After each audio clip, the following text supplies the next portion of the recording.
Before we get started, I have a quick favor. I've been self-funding the Finding Genius podcast for 5 years now. I've done over 3,000 episodes. And as you can see on YouTube, we're up over 1 million views on the channel, which is fantastic. The next thing I really want to push on is to get up to 10,000 subscribers. Because once we do, we'll be able to put a donate button and we'll be able to solicit donations to help keep the podcast running and to also get the Finding Genius Foundation moving along. We have a big project studying anxiety, depression, and PTSD and working on a product to help people overcome these problems because I've seen them explode recently after the last 2 years of the whole virus situation. So if you would, please subscribe to the podcast. That would help us tremendously. Give us a thumbs up and check in the description for Buy Me a Coffee. It's about $5. If you could buy me a coffee, I'd really appreciate it. It would help keep the channel going, and I love coffee. Thank you. Forget frequently asked questions. Common sense, common knowledge, or Google. How about advice from a real genius? 95% of people in any profession are good enough to be qualified and licensed. 5% go above and beyond. They become very good at what they do, but only 0.1% are real geniuses. Richard Jacobs has made it his life's mission to find them for you. He hunts down and interviews geniuses in every field: sleep science, cancer, stem cells, ketogenic diets, and more. Here come the geniuses. This is the Finding Genius Podcast with Richard Jacobs. Hello, this is Richard Jacobs. I have a returning guest here on the Finding Genius Podcast. It's Professor Mark Holtzapple. He's in chemical engineering department at Texas A&M. For some reason, he seems to have all these amazing ideas, one after another, and really enjoyed speaking with him about it from an engineering perspective. So welcome back, Mark. Well, thank you for having me. Yeah, we had mentioned offline, there's an engine that you're working on that is fuel agnostic. Sounds really interesting, the STAR engine. So maybe we could start with that and talk about the project and how this idea first came and what's happening with it.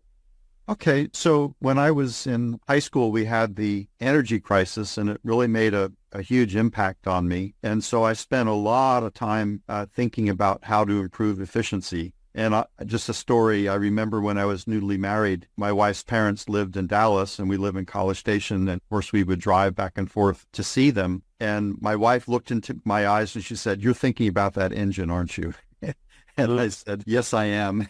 So it's something that has absolutely consumed me for many, many years. And so what I was trying to do was figure out how to come up with an engine that's much more efficient than the automobile engines that we currently use. You may or may not know that a typical efficiency of an automobile engine is around 20-25%, where theoretically from burning a fuel based on Carnot, you should be up around maybe 80% or 85%. So there's a huge gap between what an automobile engine is actually doing and what theory says it could do if it were perfect. And so I've spent a lot of time thinking about how to close that gap.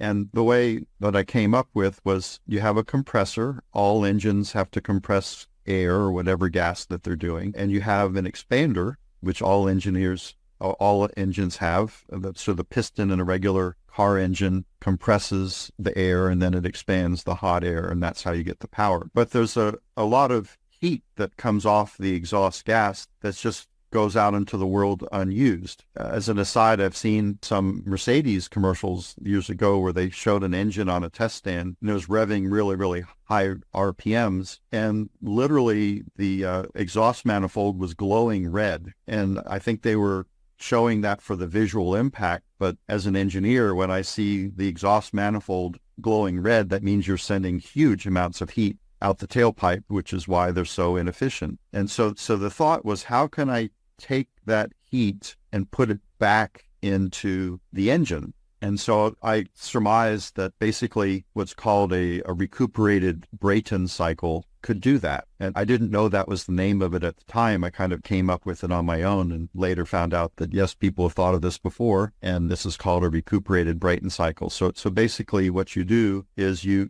compress the air, and then you go to a heat exchanger that you preheat the compressed air as much as you can with the exhaust gas. Then you add fuel to make that compressed air really hot, and then you go through the expander. Coming off the expander, they're still pretty hot, and so we put that through the heat exchanger, scrape off as much of that heat as we can, and send off into the world a relatively cool exhaust. So that, to me, Good made question the most... here, though. Sure.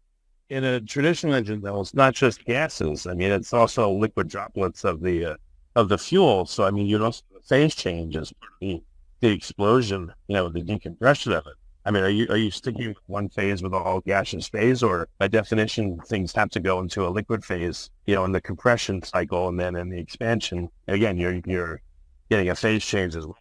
Well, in a regular car engine, the fuel, as you noted, is introduced as a fine mist, typically like a fuel injection, but you're not really getting the energy from that phase change. You're getting the energy from the combustion of the fuel. So when it turns from gasoline into carbon dioxide and steam, a lot of heat is released. And really what that heat does is it heats up the air that comes into the engine. So the internal combustion engine is just a way of intimately contacting hot fuel exhaust with incoming air.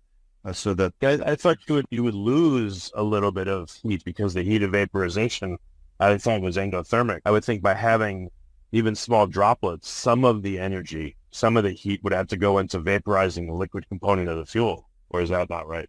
No, you're exactly correct.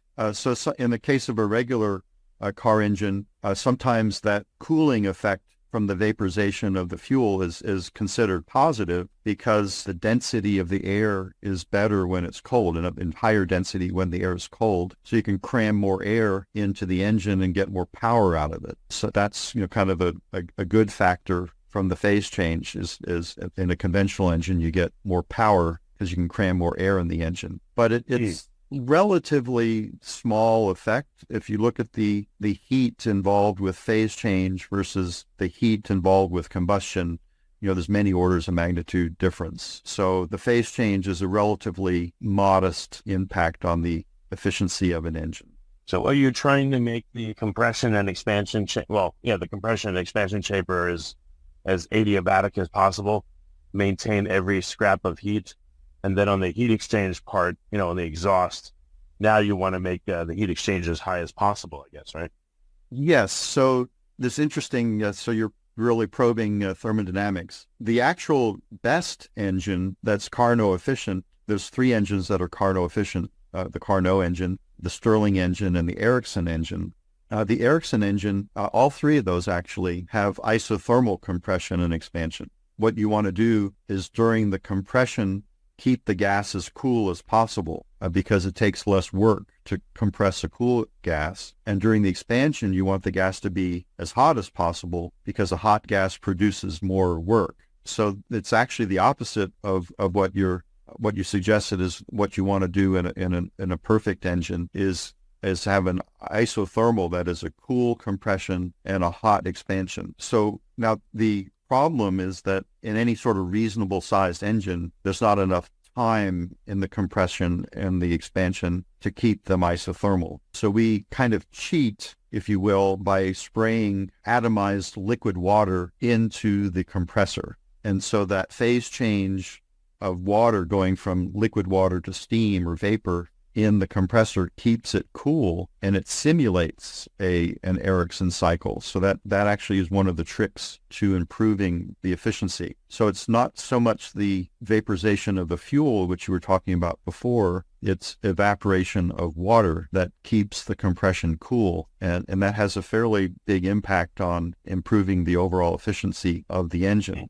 You're taking the heat out of the engine during the compression cycle with the water and just with the external material that's surrounding the compression chamber, and then you're adding it back after the expansion phase or during the expansion phase. Is the heat hot enough, or the heat that comes off enough to improve the efficiency of the expansion phase? Yes. So after the combustion of the fuel, the gas is really, really hot. And what we simply do is extract as much energy out of that as we can in the form of work so that the gas coming out of the expander is not so hot that it damages the heat exchanger. So there's, in theory, you could do what's called interwarming between the expansion stages. You just do a little bit of expansion, reheat that gas, expand it some more, reheat that gas.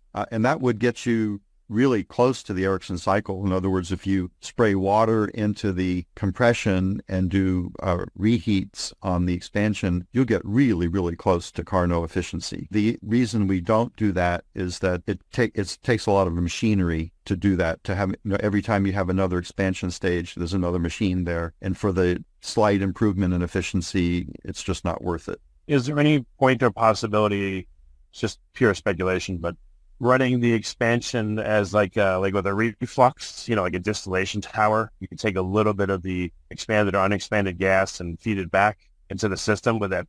Well, in a sense, that's what you're doing with the heat exchanger. All that energy that's in the exhaust, you're in a countercurrent manner using that to preheat the incoming gas. So countercurrent is almost always, if not always, more efficient. So if you take exhaust gas and blend it in, you're mixing gases of different temperatures.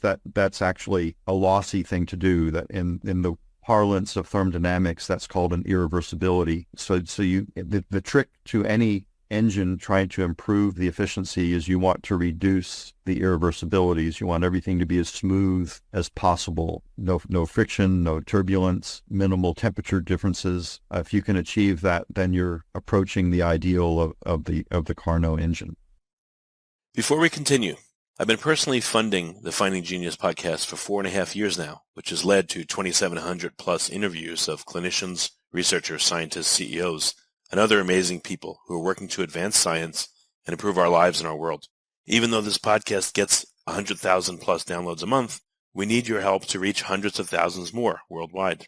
Please visit findinggeniuspodcast.com and click on Support Us. We have 3 levels of membership from $10 to $49 a month, including perks such as the ability to see ahead in our interview calendar and ask questions of upcoming guests, transcripts of podcasts you're interested in, the ability to request specific topics or guests, and more.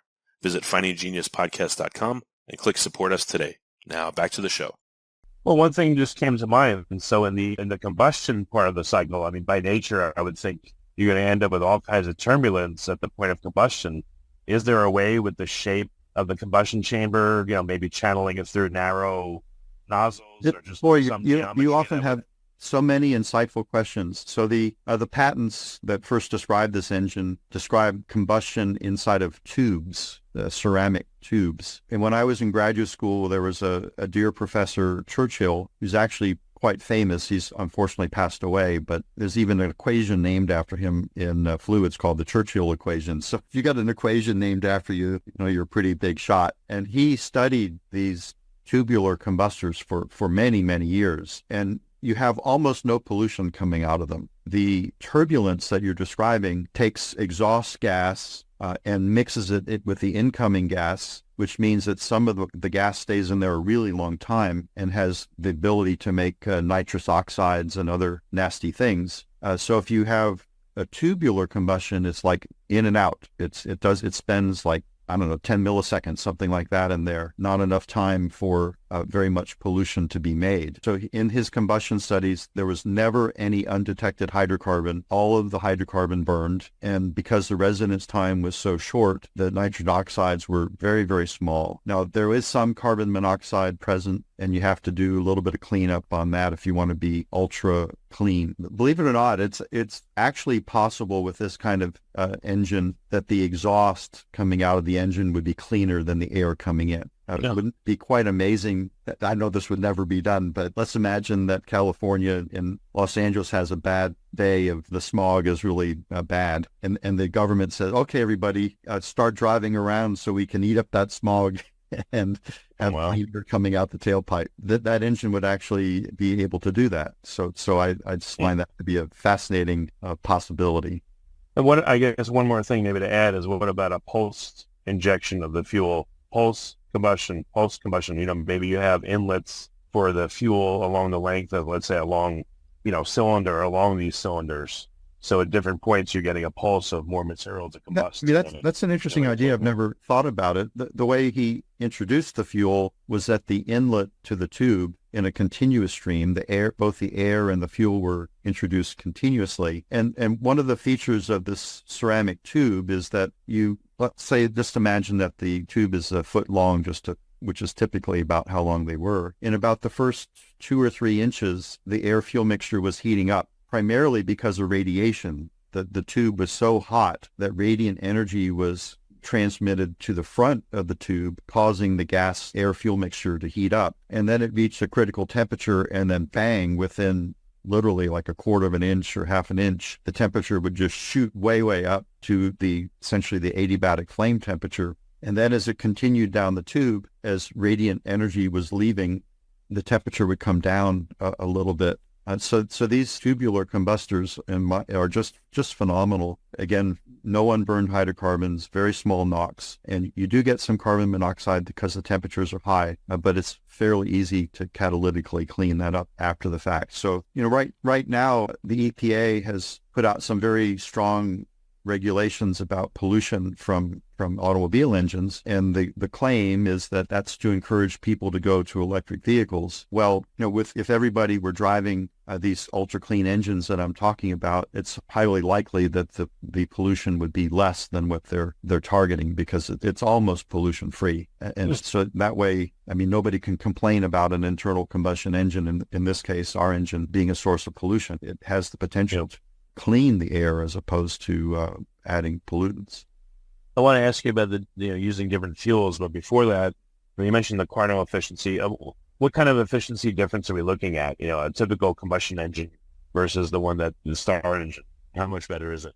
So an automobile engine typically is around 20 to 25% efficient, and a diesel engine is typically 30 to 40% efficient, maybe 42%, something like that. And the engine efficiencies that we're anticipating, I have to make clear, we haven't built one yet. This is all calculations. The estimate is between 55 and 75% efficient.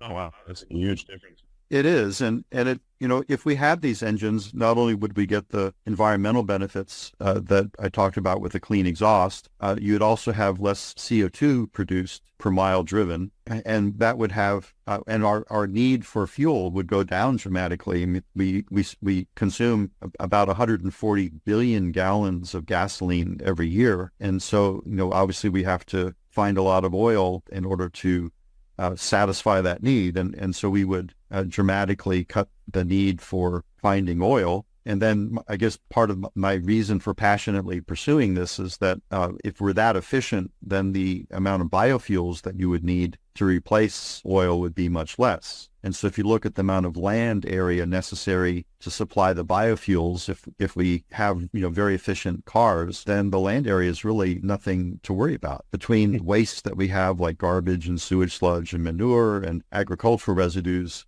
they could go very, very far towards supplying our transportation fuel needs just from wastes. So that's why I have pursued this engine for decades, thinking about it, because it would have such profound impacts on our world. That's really cool. The challenge is that to build the engine, to turn it from an idea into hardware, is around $5 million or thereabouts to build a prototype. And I just have never been able to come up with that amount of money. So it's a source of frustration to me that, here's this answer to so many of our problems, but there's just a lot of, it's not for lack of trying. I've tried for years to find that. I know, I'm sure, yeah. And it just is hard to come. The logic is, if you go to an investor, they'll say, well, the automobile companies aren't going to change because they're so vested in the internal combustion engines. And then if I go to the government, they say, well, the automobile companies aren't going to change, so why invest in an engine that nobody's going to use? And so I just find it to be extraordinarily frustrating that to know scientifically and as an engineer that there is a practical solution to these problems, but when it comes to the funding, that this just, people don't have imagination, I guess is the point. Yeah, and some other people could say, well, we'll just go electric. Why doesn't that take care of it? So probably from both sides of the aisle, you're getting, there's no point. Well, it's interesting you mentioned electric. So I've done quite a bit of thinking about electric, and I actually believe that the ideal car would be a hybrid electric with a star rotor engine. So the electric would be for peak power and maybe commuting, but the engine would be there for sustained power, long duration trips. So I'm not against electric in the automobiles. I've on saying that, I'm not so thrilled about all electric. The batteries are extremely heavy. To replace them, after 10 years or whatever is very costly. The heavy weight causes a lot of wear on tires and roads and so forth. In my opinion, the ideal solution to transportation is a hybrid system. I do like the idea of plug-in hybrids. I think that's very attractive, but having enough batteries to go, long distance trips, it just, in my opinion, is not the right answer. And I'll give you a little story. Maybe you'll enjoy this. In Texas, we have gas stations called Buc-ee's. They're really along. Yeah, I know Buc-ee's. Yeah. Yes. For travelers, right? So Buc-ee's are for people that are going between cities, and they stop to go to the bathroom and then to fill up. They have this amazing, the cleanest and most wonderful bathrooms you ever see, and they have typically like 100 pumps in order to satisfy the demand, and usually at any given time they're almost all filled. I mean, it's just it's a phenomenon, Buc-ee's. So I went through an exercise and said, what if we, rather than filling up our car with gasoline, we filled up our car with Buc-ee's electricity? What would that look like? And the amount of power that you need in your gas station is enormous. These numbers are approximate, but they're pretty close. When you fill up your car with gasoline, the rate at which you're putting energy into your car is about 15 to 20 megawatts. So the rate, you typically pump around 8 gallons per minute, maybe 10 gallons per minute, somewhere in there. When you look at the energy content of the fuel, it's on the order of 15 to 20 megawatts. And so you think, at a Buc-ee's, there might be actively at any one time 50 or 60 people filling up. So you multiply that times 15 megawatts, you get up into the hundreds of megawatts of power is going into cars. So if you're going to replace that with electricity, you easily get up into the 150, 200 megawatt range that a Buc-ee's would have to have. Now, to put that in perspective, in Bryan, Texas, which is right next to Texas A&M University, there's the Dansby power plant, which has been around for years. It puts out about 105 or so megawatts. So we're basically saying But it has to do it for a very long period of time, not just for a minute to fill. Yeah. That's the other issue, is that in order to fill up your car, it's not a 3 or 5 minute stay. It's 20 minutes, half an hour, something like that. So getting back to the power requirement, a Buc-ee's would take roughly 200 megawatts to satisfy the same number of customers. That would be 2 Dansby power plants. In other words, take 2 Dansby power plants, the entire output would have to go to 1 Buc-ee's in order to satisfy the same number of cars. And then getting to your point about the time, because it only takes 3 to 5 minutes to fill up your car, 100 stations are fine for gasoline. But if you try to do it with electricity, given the long time, you get up into like easily thousands of charging stations. So the Buc-ee's would have to occupy an even larger amount of land with literally 1,000 cars or thereabouts charging, and maybe it would be good for their food business, right? Because what if it takes a half hour to charge your car or 45 minutes? What are you going to do? What are you going to eat? Well, actually, let's say you have a grocery store that's not 24 hours, even if it is. What if you were to take, a whole bunch of the parking spots, and cars could overnight there? I don't know. I guess you'd have to get them back to their other destination, but I guess if you combined, let's say a Buc-ee's with a taxi, a hybrid taxi space, that might work. It gets complicated, pretty quickly. When it comes to charging electric vehicles, when you do an overnight charge, it turns out that that's really not too bad, because our consumption of electricity at night is lower than it is in the day, and so there usually is excess capacity in the grid. And so if you have a pretty significant number of cars charging overnight, that's not that bad. But it's we expect in our cars that they serve multiple purposes. In my car, I mainly use it to commute back and forth to work and do errands around town. But a couple times a month or thereabouts, I want to take a trip to a distant city, and I don't want to say, well, I've got my in-town car and then I have another car for trips. I expect all that to be in the same car. So if we have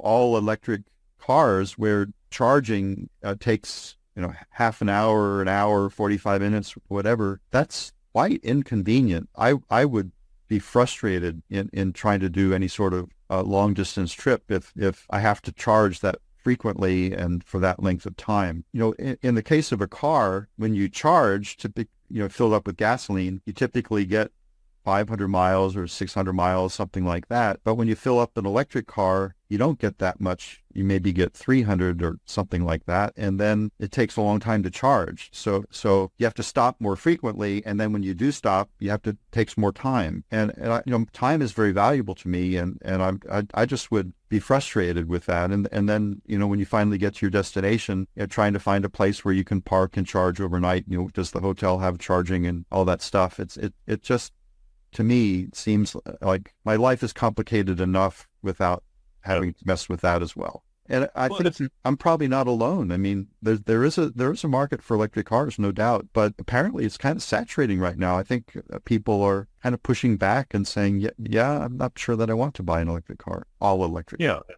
Well, I wanted to go back to the Star engine for a minute. Yes. Because again, you talked at the very beginning about it can use different fuels. Before we get to that, I wanted to ask you, so, I guess crude oil is refined into gasoline. How clean is the gasoline that is produced, especially like, let's say 87, 89 octane? So if we have like a very sour crude or a light sweet crude, how different will the resulting gasoline be? And therefore, how different will the engine, the miles per hour efficiency of the engine be? How much does it affect it? Okay, well, thank you for that insightful question. So yeah, crude oils vary quite a bit. We have, this kind of sweet crudes, Texas Intermediate. We've got this Venezuelan, almost like a tar. Well, Texas has refineries that are designed to take the Venezuelan crude. We have, very high-tech refineries that can process that crude. Not everybody in the world can do that, by the way. So that's somewhat unique to Texas, is to have these refineries that can handle this really crappy crude. But regardless of the sulfur content, regardless of the molecular weight, the refinery is going to turn that raw material into gasoline that meets specifications. So gasoline is not a specific chemical. It's a mixture of chemicals that has certain properties, such as vapor pressure, sulfur content, octane rating. And so it from the cleanliness standpoint, there's pretty significant fuel standards now in terms of sulfur, even with diesel. So we won't have any issues there. Now, you mentioned octane rating. People think that, higher octane gasoline maybe has a higher energy content. That's not really true. The octane rating just has to do with its tendency to knock.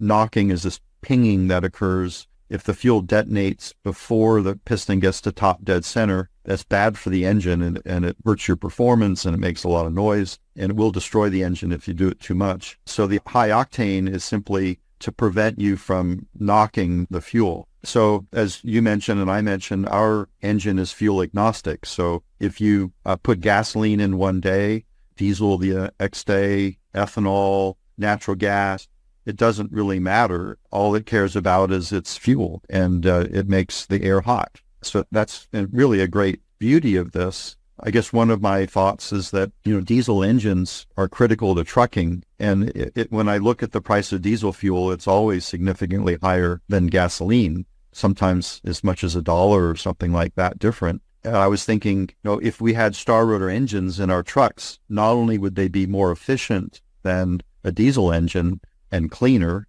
but you could use the cheaper fuel. So your trucking industry could run on gasoline rather than diesel fuel, so that price would come down. And then there's a huge amount of natural gas in the United States, so you could run your trucks on compressed or liquefied natural gas. That's a very inexpensive fuel compared to diesel. I mean, we could make our trucking industry, everything we buy is trucked to the grocery store. That's what I was going to say. LNG is huge. America has a huge, it has tons of resources, and the price is very cheap. So could LNG be used? Absolutely. And I consider, natural gas as kind of an interim solution towards global warming. It has a lot less carbon dioxide emissions per unit energy than gasoline and jet fuel and diesel fuel, coal. So it's a good interim fuel. Now, it does put out some CO2, and I'm not dismissing that, but it is abundant, it's clean, it's inexpensive. And if we wanted to make our nation wealthier by shifting our trucking industry away from expensive diesel fuel towards inexpensive liquid natural gas and having the higher efficiency,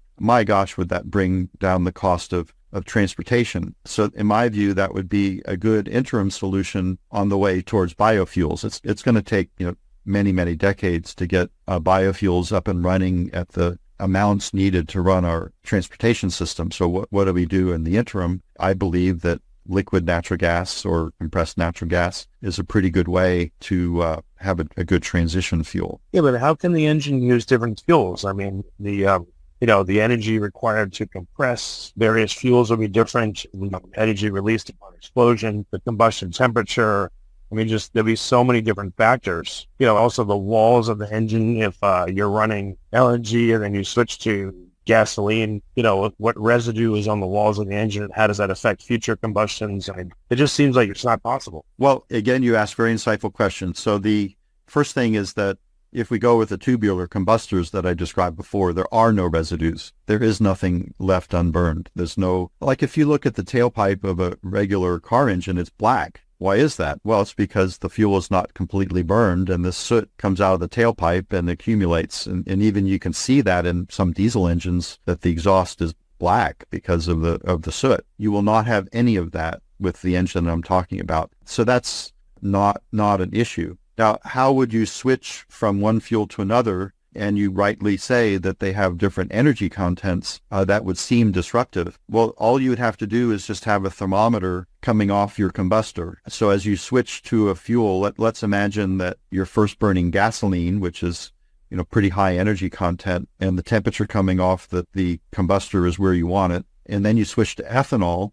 Ethanol has about 66% of the energy content of gasoline. And what you would notice is that, the temperature dropped because, the ethanol doesn't have the same energy content. Well, then you just have a feedback mechanism and you say, okay, well, I'll just pump more ethanol in order to get the temperature up where it needs to be. Now, in a Brayton cycle engine like I'm talking about, you have a tremendous excess of air. In the case of a traditional automobile engine, what's called stoichiometric, the fuel and the air is almost exactly balanced so that there's almost no oxygen left in the exhaust. Not so with the Brayton cycle engine. It has 2 or 3 times more oxygen than is needed for the combustion. So no matter what fuel you put in there, there's always enough oxygen to complete the combustion process. So the answer to your question is you have a feedback loop. You just measure the temperature coming off the combustor and then regulate the speed of the pump that puts fuel into the combustor. And you can seamlessly go from one fuel to another.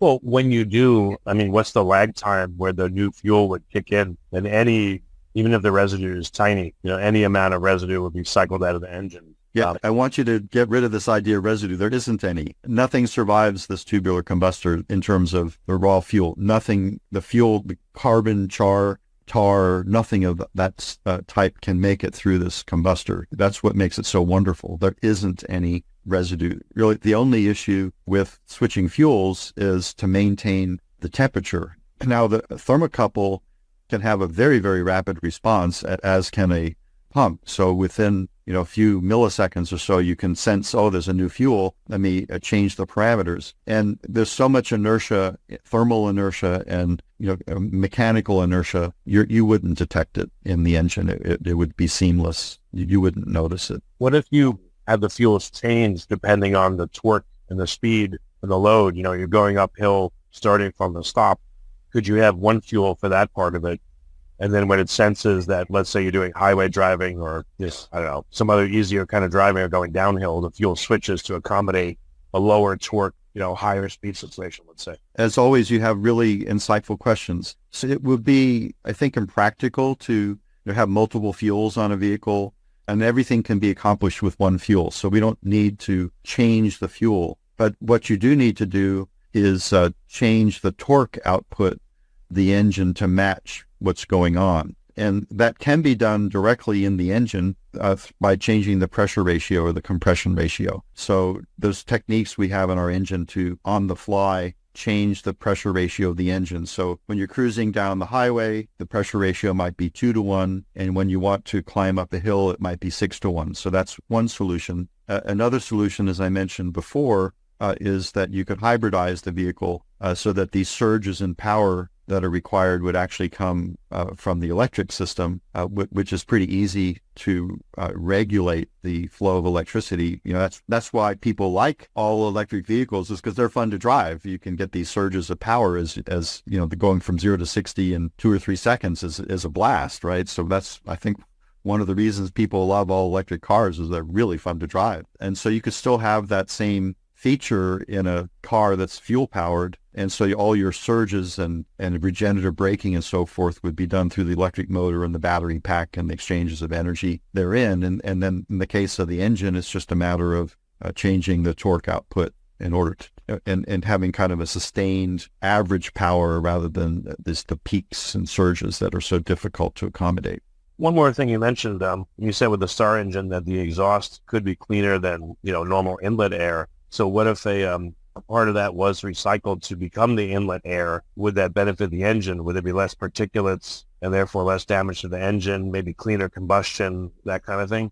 Well, it's actually, you could do that. There's actually, I've thought about, for example, gas turbines, which also run with a great excess of air, recycling the outlet air back into the engine, the idea being to increase the CO2 concentration. So one of the technologies I'm developing is, and other people have developing as well, is carbon capture. So you can capture CO2 from exhaust gas, and that way you can continue to burn fossil fuels and not put the CO2 into the air. But in a gas turbine, the concentration of CO2 is fairly low, like 3% or 4% or somewhere in there. And a coal-fired power plant is more like 12 or 15%. So it's easier to recover CO2 at let's say 15% than it is at 3%. So a way to solve that problem is to take the exhaust air and put it back into the engine. And what will happen is that your CO2 concentration will build up. And then eventually you purge it and put it through the capture system. So that could be done. And there's really no reason why you couldn't do that.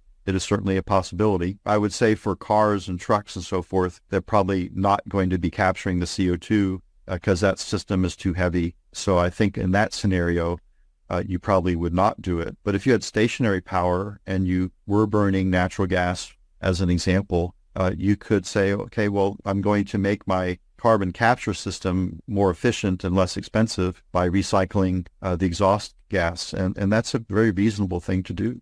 Yeah, I don't know, just thinking about every input, every output that could be used to offset the energy requirements, et cetera. I was also going to ask you, so if I'm driving around and it's really, the air quality is like horrible, I would think that, again, the inlet air to my engines, have a lot more particulates, NOx, SOx, et cetera, maybe not substantially so, but that would affect how my engine runs. So that's why I thought also, too, if you have cleaner inlet air with less gunk in it, perhaps the engine would be more efficient.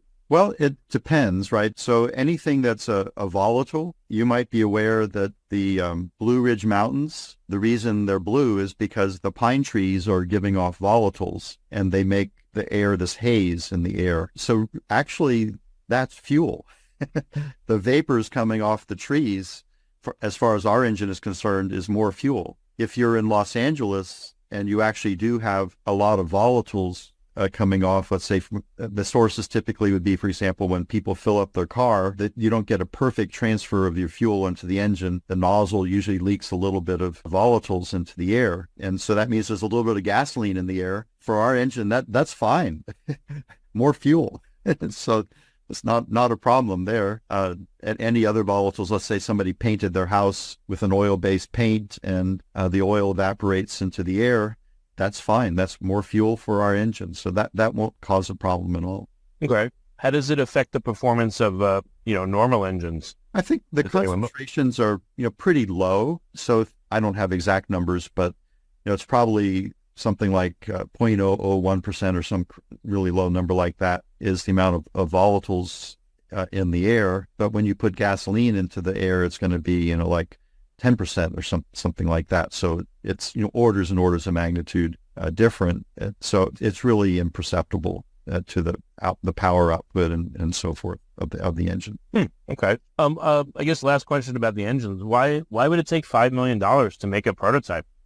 Where is the lion's share of that money go? Well, everything has to be engineered, and then you also have to recognize that usually the first prototype doesn't work quite the way you want it to, so you have to re-engineer it, and all that costs money. So you'd be surprised at how expensive it is to do prototyping. I was looking at a Wikipedia article some years ago. I think it was about Kia or one of the Korean companies that sells cars, and they were developing a new internal combustion engine for their product line. So it's an internal combustion engine. It's one that, it's like we've been building for over 100 years. And they spent something like $500 million on the prototyping. So anytime you do something with engines, it's a lot of money. So frankly, the question you should be asking is, how could you build a brand new engine that's never been built before for only $5 million? And that's the right question to ask. And I guess, it would need a bunch of instrumentation too to see if the efficiencies are right, what the exhaust looks like, et cetera. So I guess I'd see why it would get very expensive. And, there's materials issues that we have to slog through. The temperatures are very high. So we have concepts on how to deal with that, but they haven't been proven. I remember this when I was an undergraduate. I spent a lot of time in a machine shop and hang out with the other engineers who like to spend time in a machine shop. And a student made this comment that has stayed with me my whole life. He said, there's nothing more complicated that we build than engines in the mechanical world. I have a friend who rebuilds engines. I love going into his machine shop and looking at them and how he, hones them and so forth. I mean, they're true works of art, right? I mean, they're fascinating machines. It's amazing that they work because these pistons are going up and down and the valves are going up and down and the springs are popping up and down and the cams are spinning and all the crankshaft is spinning at these huge rates. It should fly apart. How could it possibly stay together? And it's because of decades upon decades upon decades of refinement and improvements that we have these amazing machines. It's just they're antiquated. That technology is from the late 1800s, and although modern engines certainly are different from those built in the late 1800s, the principles are the same. And I believe strongly that we need to move on to a new technology, which is the Star engine. Right. Well, excellent. Well, I mean, it took quite a bit of time talking about it, so I guess one subject at a time is good, but this means I have to have you back if you're okay with it. I'd love talking with you. You have great questions, very insightful, very stimulating. I love getting the word out about the various things I'm doing. I hope the people in the audience enjoy hearing about these various technologies. And anybody's always free to contact me if they have questions. I'm a professor at Texas A&M in the Department of Chemical Engineering. So just look up on the website. You can get my phone number, my email address. So if what I've said stimulates anybody and they have questions, you're welcome to contact me. I love fielding questions. Excellent. That's what I was going to ask you. So, Mark, thanks again for coming back. I really appreciate it. My pleasure. Wonderful speaking with you, Richard. If you like this podcast, please click the link in the description to subscribe and review us on iTunes. You've been listening to the Finding Genius podcast with Richard Jacobs. If you like what you hear, be sure to review and subscribe to the Finding Genius podcast on iTunes or wherever you listen to podcasts. And want to be smarter than everybody else? Become a premium member at findinggeniuspodcast.com. This podcast is for information only. No advice of any kind is being given. Any action you take or don't take as a result of listening is your sole responsibility. Consult professionals when advice is needed.